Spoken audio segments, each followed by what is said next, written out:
গণিত পাঠশালায় তোমাদের সকলকে স্বাগত। আজকে মাধ্যমিক প্রশ্নবিচিত্রা গণিত 2027 মডিউল কোশ্চেন পেপার 2 পাতা 448 যে মোটা সেকেন্ড ভলিউমটা আছে প্রশ্নবিচিত্রা তার অঙ্ক। দুয়ের একেরটা বার্ষিক সুদের হার 5% বলতে বোঝায় ড্যাশ টাকার এক বছরের সুদ 5 টাকা।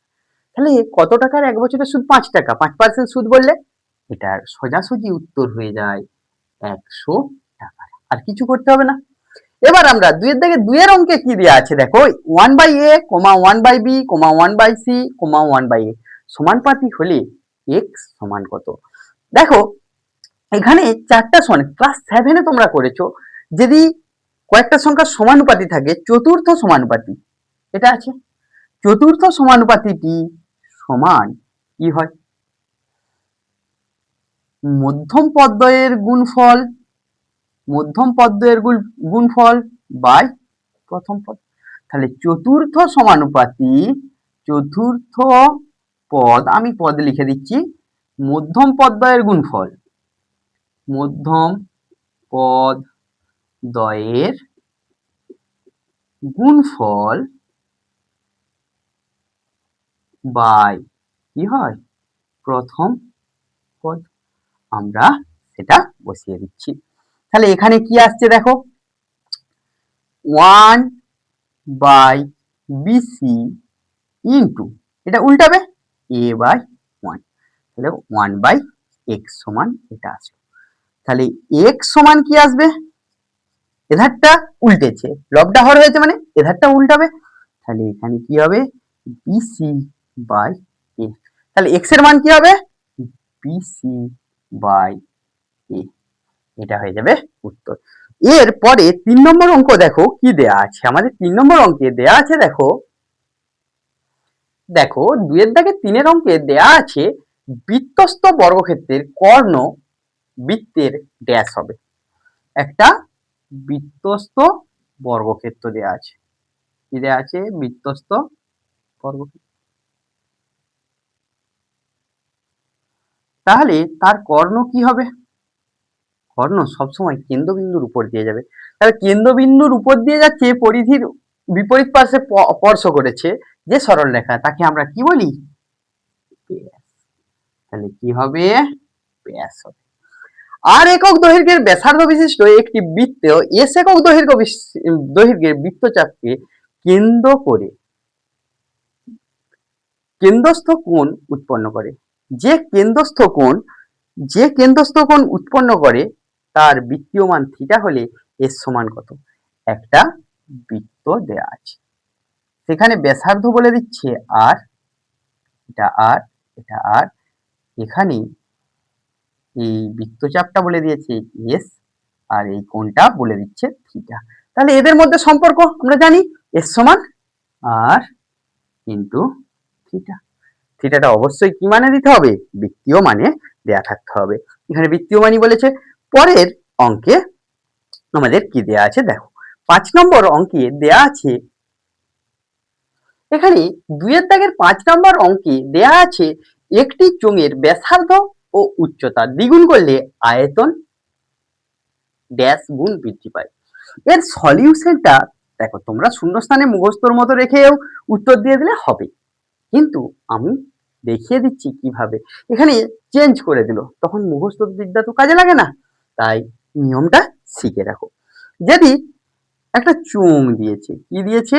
একটা চোঙ দিয়েছে, তার ব্যাসার্ধ দেওয়া আছে, আমি ধরে নিচ্ছি আর, উচ্চতা এইচ। তাহলে ধরিলাম চোঙের ব্যাসার্ধ আর একক, চোঙের উচ্চতা সমান এইচ একক।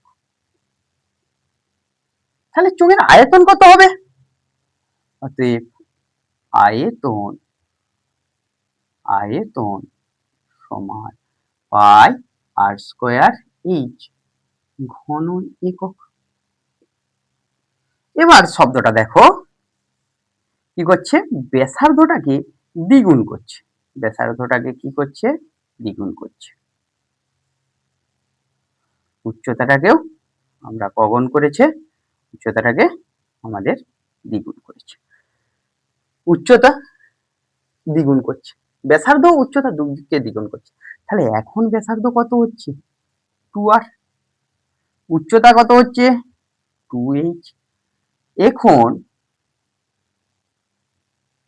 ব্যাসার্ধ সমান 2r একক, দ্বিগুণ করার পর এই ক্ষেত্রে এখন উচ্চতা তাহলে কত, 2h একক।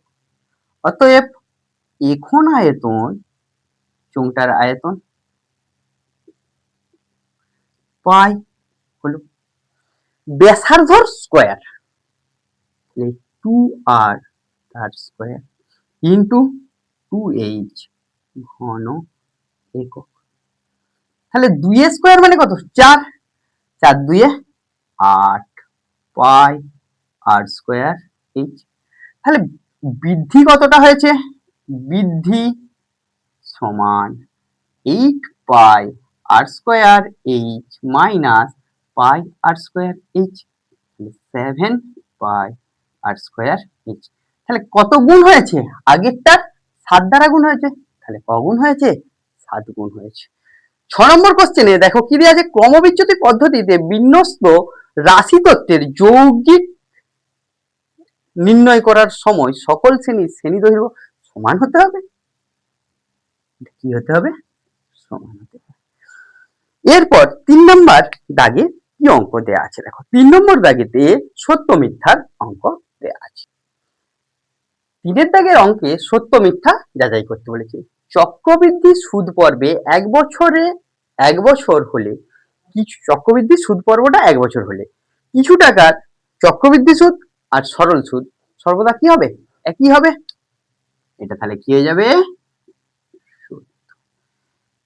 x স্কয়ার সমান 10। সমীকরণের বীজ দুটি হলো, দেখো বীজ কখন হবে, যখন মান বসাবো। 10 স্কয়ার করো, 10 স্কয়ার করলে কত হবে, ডান দিকটা আসছে, আবার মাইনাস 10 স্কয়ার করো, কত আসবে, সেক্ষেত্রেও 100 আসবে। দুটোই সিদ্ধ করছে সমীকরণকে, তাহলে এই দুটোই বীজ হবে। তাহলে এটাকে আমরা কি বলবো, সত্য। স্পর্শবিন্দুতে স্পর্শকের উপর অঙ্কিত লম্ব বৃত্তের কেন্দ্রবিন্দুগামী সর্বদাই একটা উপপাদ্য আছে, তোমাদের মনে আছে, সর্বদা লম্ব হয়ে থাকে। তাহলে লম্বটা সর্বদা কি হবে, কেন্দ্রবিন্দু দিগামী হবে, এটাও সত্য। এবার 4 নম্বর অঙ্কে দেয়া আছে, দেখো আলফা বিটা পরস্পর পূরক কোণ হচ্ছে, তাহলে আলফা প্লাস বিটা সমান কি হয়, 90 ডিগ্রি আসলো। তাহলে আলফা সমান 90 ডিগ্রি মাইনাস বিটা হবে। তাহলে কোসেক 90 ডিগ্রি মাইনাস বিটা মানে কত, আলফার জায়গায় মান বসালে কোসেক 90 ডিগ্রি বিটা সমান সেক বিটা হয়ে যায়। তাহলে এখানে সাইন বিটা দিয়ে আছে, এটা কি হয়ে যাবে, মিথ্যা।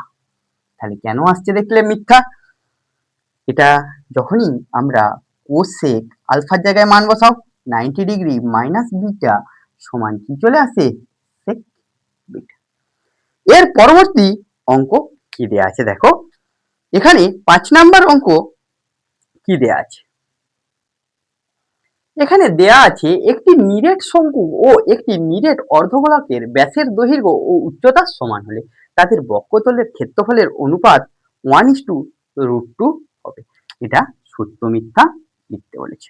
দেখো তোমাদের এখানে দেয়া আছে কি, একটা নিরেট অর্ধগোলক, একটা নিরেট অর্ধগোলক, এটা কি দেয়া আছে, নিরেট অর্ধগোলক।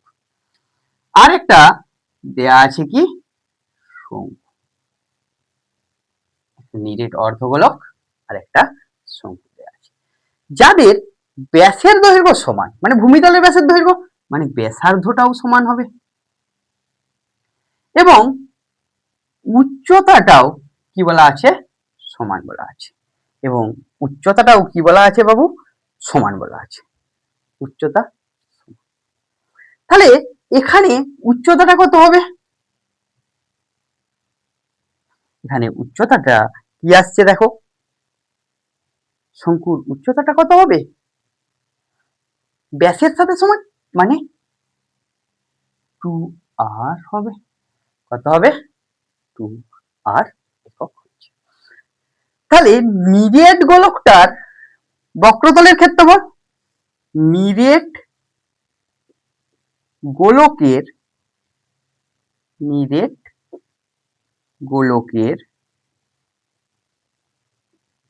বক্রতলের ক্ষেত্রফল